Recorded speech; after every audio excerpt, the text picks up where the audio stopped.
জানিয়ে দিব আমাদের হাতে থাকা সর্বশেষ গুরুত্বপূর্ণ আপডেট, বাংলাদেশের আলোচিত সমালোচিত এবং ভারত থেকে প্রাক্তন প্রধানমন্ত্রী শেখ হাসিনার বার্তা নিয়ে গুরুত্বপূর্ণ সংবাদের ভূমিকা নিয়েই শুরু করছি। শুরুতেই জানিয়ে দিব আওয়ামী লীগের সরকারের আমলের সঙ্গে বাংলাদেশের বর্তমান পরিস্থিতির তুলনা টানেন শেখ হাসিনা। ইউনূসকে মানবতা বিরোধী গদ্দার বলেছেন মুজিব কন্যা। বাংলাদেশ ফিরে দলের কর্মী সমর্থকদের উপর হওয়া মামলার বিচার করবেন বলে আশ্বস্ত করছেন তিনি। হাসিনা বলেন, যারা এই জঘন্য কাজ করেছে তাদের বিচার বাংলাদেশেই হতেই হবে, সেটি আমরাই করব।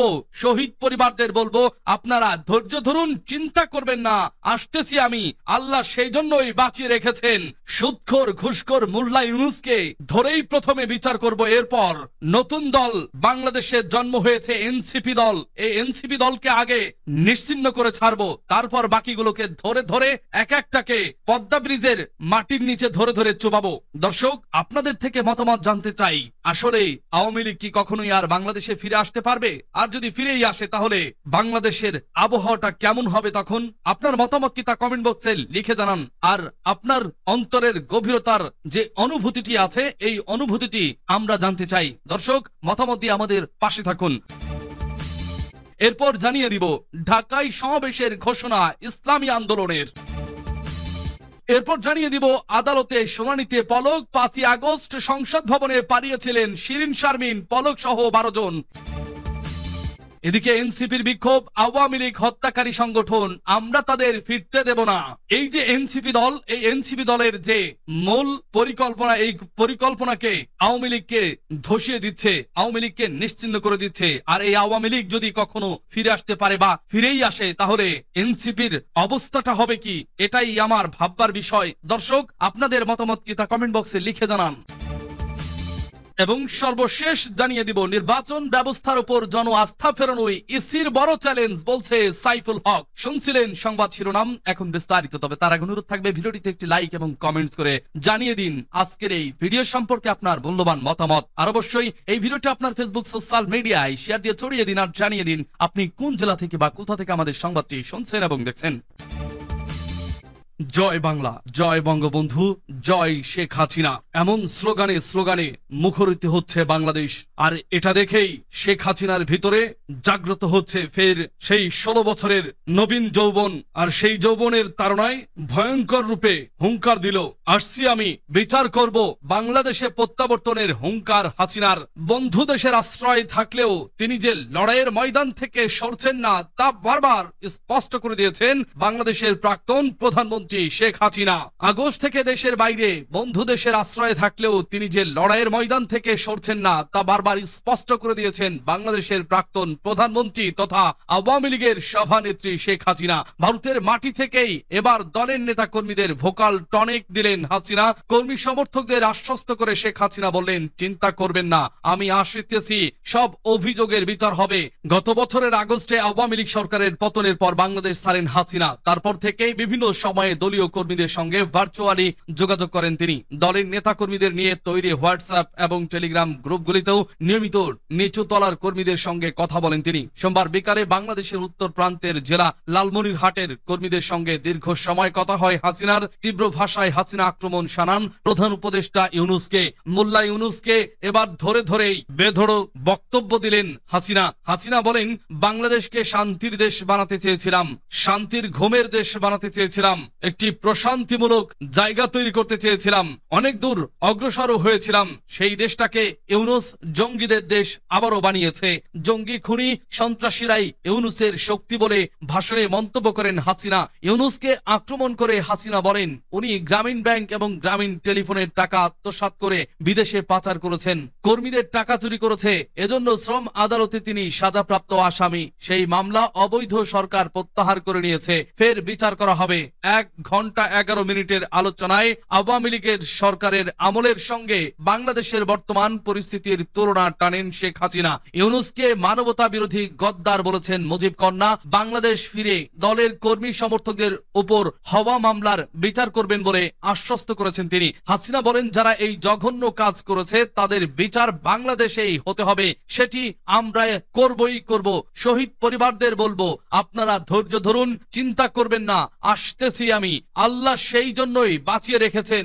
সম্প্রতি আওয়ামী লীগের নেতা নেত্রী এবং সমর্থকদের বিরুদ্ধে একের পর এক মামলা দায়ের করে জেলবন্দির শখ করছে ইউনূস সরকার। সোমবারও বৈষম্য বিরোধী ছাত্র আন্দোলনের সময় হামলা, ভাঙচুর ও খুনের চেষ্টার মামলায় হাসিনাপন্থী 84 জন আইনজীবীর জামিন খারিজ করে জেলে পাঠানোর নির্দেশ দিয়েছে আদালত। বাংলাদেশে আওয়ামী লীগের বড় কোনো কর্মসূচি চোখে না পড়লেও এই প্রতিকূল পরিস্থিতিতে বিভিন্ন জায়গায় ছোটখাটো মিছিল করেছেন দলের কর্মীরা। ভোট নিয়ে গড়িমসি করার সম্প্রতি অন্তর্বর্তী সরকারের প্রধান উপদেষ্টা মোহাম্মদ ইউনূসের বিরুদ্ধে প্রকাশ্যেই ক্ষোভ প্রকাশ করেছে বিএনপি সহ বাংলাদেশের একাধিক দল। আগামী নির্বাচনে আওয়ামী লীগকে নিষিদ্ধ করা হবে কিনা তা নিয়ে এখনো কোনো সিদ্ধান্ত অন্তর্বর্তী সরকার নেয়নি। এই আবহে হাসিনার বার্তা অত্যন্ত ইঙ্গিতপূর্ণ বলে দাবি রাজনৈতিক মহলের। উল্লেখ্য 2024 সালের 5ই আগস্ট বাংলাদেশ ছেড়েছিলেন শেখ হাসিনা। এরপর সেখানে অন্তর্বর্তীকালীন সরকার গঠন করা হয় মোহাম্মদ নেতৃত্বে। প্রসিকিউশনের আবেদনের প্রেক্ষিতে শেখ হাসিনা সহ 11 জনের বিরুদ্ধে গ্রেপ্তারি পরোয়ানা জারি করেছে আন্তর্জাতিক অপরাধ ট্রাইব্যুনাল। ঢাকায় সমাবেশের ঘোষণায় ইসলামী আন্দোলনের নারী বিষয়ক সংস্কার কমিশনের প্রস্তাব বাতিল ও ভারতে মুসলিম নির্যাতনের বিরুদ্ধে আগামী শনিবার ঢাকায় সমাবেশ করবে ইসলামী আন্দোলন বাংলাদেশ। গতকাল মঙ্গলবার নিয়মিত বৈঠকে এই সিদ্ধান্ত গৃহীত হয়, যা পরে দলের এক বিজ্ঞপ্তিতে জানানো হয়। সবাই ইসলামী আন্দোলন বাংলাদেশের মহাসচিব মাওলানা ইউনূস আহমদ বলেন, নারী বিষয়ক সংস্কার কমিশন তাদের প্রস্তাবে যে ঔদ্ধত্য দেখিয়েছে তা কল্পনাও করা যায় না। পতিত ফ্যাসিবাদও যে সাহস করে নাই, তারা সেই দুঃসাহস দেখিয়ে শতভাগ ধার্মিকের দেশের পারিবারিক আইন থেকে ধর্মকে বাতিল করার প্রস্তাব করেছে। তাদের এই ঔদ্ধত্য কোনোভাবেই সহ্য করা হবে না। তিনি বলেন, এই কমিশন নারীদের কল্যাণের জন্য প্রস্তাব তৈরি করার জন্য গঠন করা হয়েছে, কিন্তু তারা নারীদের জন্য অসম্মান ও অভিশপ্তি জীবনের প্রস্তাব করেছে। কোন নারী স্বেচ্ছায় কেবলই টাকার জন্য যৌনকর্ম করে না, বরং পাচার ও নিপীড়নের শিকার হয়ে বাধ্যতামূলকভাবে তাদেরকে এই ক্ষেত্রে আটকে থাকতে হয়। নারীর জন্য যে কোনো কল্যাণকর প্রস্তাবে তাদেরকে এই অভিশপ্ত জীবন থেকে বের করে আনার প্রচেষ্টা থাকার কথা, অথচ এই কমিশন তাদের এই বাধ্যতামূলক কাজকে পেশা হিসেবে স্বীকৃতি দেওয়ার প্রস্তাবের মাধ্যমে নারীর জন্য যা অভিশাপ তাকে বৈধতা দেওয়ার অপচেষ্টা করেছে। মাওলানা ইউনূস আহমেদ ক্ষোভ প্রকাশ করে বলেন, এই কমিশন তাদের প্রতিবেদন যে ধরনের ভাষা ও যুক্তি ব্যবহার করেছে তা বাংলাদেশের নারীদের ভাষা ও যুক্তি না, এগুলো পশ্চিমা বিকৃত ভাষা ও যুক্তি। বাংলাদেশের নারীর উন্নয়ন ও মুক্তিকল্পে গঠিত একটা কমিশনের সকল সদস্য কোনো পশ্চিমা চিন্তা ও নির্দিষ্ট ঘরনার হলো তা আমাদের বোধগম্য না। এই সরকার সংস্কারের ক্ষেত্রে জনমানুষের সমর্থন পুষ্ট, কিন্তু এই নারী কমিশনের প্রস্তাব জনরোষ উস্কে দেবে এবং সরকারকে জনসমর্থনহীন করে দেবে। ইসলামী আন্দোলনের মহাসচিব বলেন, এই সংস্কার প্রস্তাব জুলাই গণ অভ্যুত্থানের সরকারকে বিপদগ্রস্ত করার অশুভ চক্রান্তে লিপ্ত কিনা তা খতিয়ে দেখতে হবে এবং অবিলম্বে এই কমিশনের প্রস্তাবকে সরকারিভাবে প্রত্যাখ্যান করে কমিশনকে বাতিল করতে হবে। তিনি আক্ষেপ প্রকাশ করে বলেন, নারী কমিশন ইসলাম বিরুদ্ধ প্রস্তাব দিলেই প্রধান উপদেষ্টার দপ্তর থেকে একে সাধুবাদ জানানো হয়েছে এবং তা বাস্তবায়নে অঙ্গীকার ব্যক্ত করা হয়েছে। এটা জাতিতে হতাশ করেছে। তারই প্রেক্ষিতে আগামী শনিবার বিকেল 3টায় নারী কমিশনের প্রস্তাব বাতিল ও ভারতে মুসলিম নির্যাতনের প্রতিবাদে বাইতুল মোকাররম মসজিদের উত্তর গেটে গণসমাবেশ ও গণমিছিলের কর্মসূচি ঘোষণা করা হলো। দল মত ও ধর্ম নির্বিশেষে সকলকে সেই মিছিলে অংশগ্রহণের আহ্বান জানান ইসলামী আন্দোলন বাংলাদেশের মহাসচিব। আদালতে শুনানিতে পলক। 5ই আগস্ট সংসদ ভবনে পালিয়েছিলেন শিরিন শারমিন পলক সহ 12 জন। আওয়ামী লীগ সরকার পতনের দিন 5ই আগস্ট সকাল থেকে রাত 2:30টা পর্যন্ত সাবেক স্পিকার শিরিন শারমিন চৌধুরী ও সাবেক আইসিটি প্রতিমন্ত্রী জোনায়েদ আহমেদ পলক সহ 12 জন জাতীয় সংসদ ভবনের একটি কক্ষে পালিয়েছিলেন। পরে সেনাবাহিনী তাদের উদ্ধার করে নিয়ে যায়। বুধবার ঢাকার মেট্রোপলিটন ম্যাজিস্ট্রেট আদালতে শুনানি চলাকালে পলক এসব কথা জানিয়েছেন। এ সময় তিনি আরো বলেন, আমার বিরুদ্ধে মিথ্যা অভিযোগ আনা হয়েছে, আমাকে জেল গেটেও জিজ্ঞাসাবাদ করতে পারেন, আমাকে জেল গেটে জিজ্ঞাসাবাদ করা হোক। শুনানি শেষে আদালত ভাটারা থানার হত্যা মামলায় তার 2 দিনের পুলিশ রিমান্ড মঞ্জুর করেন। এর আগে গত বছরের 15ই আগস্ট পলককে গ্রেপ্তার করা হয়। এরপর তাকে বিভিন্ন সময় হত্যা চেষ্টার মামলায় রিমান্ডে নিয়ে জিজ্ঞাসাবাদ করা হয়। পরে গত 6 ফেব্রুয়ারি তাকে এ মামলায় গ্রেপ্তার দেখানো হয়। 2024 সালের 5ই আগস্ট তীব্র গণ আন্দোলনের মুখে যখন খবর আসে শেখ হাসিনা দেশ ছেড়ে পালিয়ে গেছেন, তখন বাঁধ ভাঙা উল্লাসে ফেটে পড়েন লাখো ছাত্র জনতা। দেওয়াল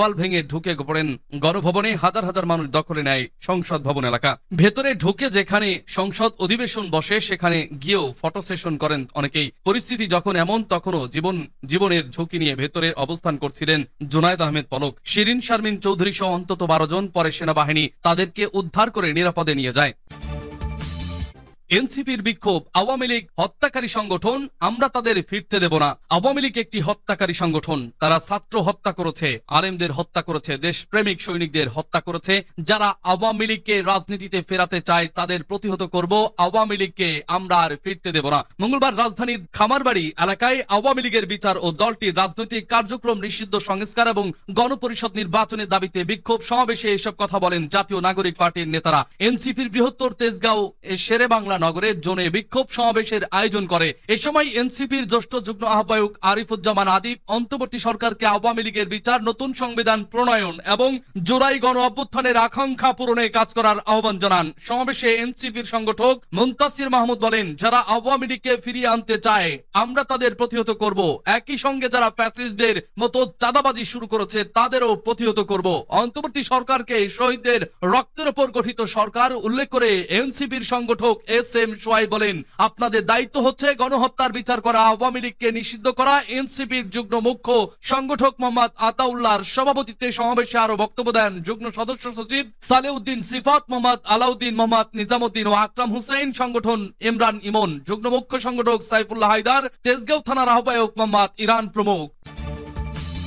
নির্বাচন ব্যবস্থার উপর জন আস্থা ফেরানোই ইসির বড় চ্যালেঞ্জ বলছে সাইফুল হক। নির্বাচন ব্যবস্থার উপর জন আস্থা ফিরিয়ে আনাই এখন নির্বাচন কমিশনের বড় চ্যালেঞ্জ বলে মন্তব্য করেছেন বিপ্লবী ওয়ার্কার্স পার্টির সাধারণ সম্পাদক সাইফুল হক। তিনি বলেন, নির্বাচন আচরণ বিধি চূড়ান্ত করার আগে রাজনৈতিক দলগুলোর মতামত নেওয়া প্রয়োজন। জাতীয় সংসদ নির্বাচনকে অলাভজনক করতে পারলে নির্বাচনে ইঁদুর দৌড় অনেকখানি বন্ধ করা সম্ভব। মঙ্গলবার দুপুরে রাজধানীর আগারগাঁওয়ে নির্বাচন ভবনে প্রধান নির্বাচন কমিশনের সঙ্গে বৈঠকের পর সাংবাদিকদের সাইফুল হক এসব কথা বলেন।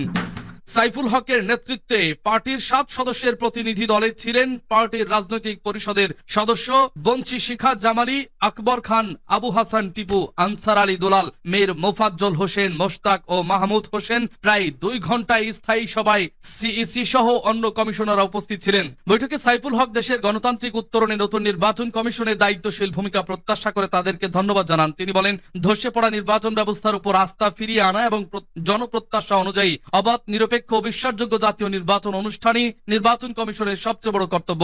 গত 3টি জাতীয় নির্বাচন যারা নষ্ট করেছেন তাদেরও আইনের আওতায় আনতে হবে। তিনি সাংবিধানিক প্রতিষ্ঠান হিসেবে নির্বাচন কমিশনের স্বাধীন কার্যকরী ভূমিকার উপর জোর দেন, পাশাপাশি নির্বাচন কমিশনের জবাবদিহিতার উপরও গুরুত্ব আরোপ করেন। বিপ্লবী ওয়ার্কার্স পার্টির এই সাধারণ সম্পাদক বলেন, নির্বাচনের টাকার খেলা, সন্ত্রাস, গুন্ডামি ও প্রশাসনিক ম্যানিপুলেশন বন্ধ করতে না পারলে নির্বাচনের উদ্দেশ্যই ব্যর্থ হবে এবং জনবান্ধব রাজনীতিকেরা নির্বাচিত হতে পারবে না।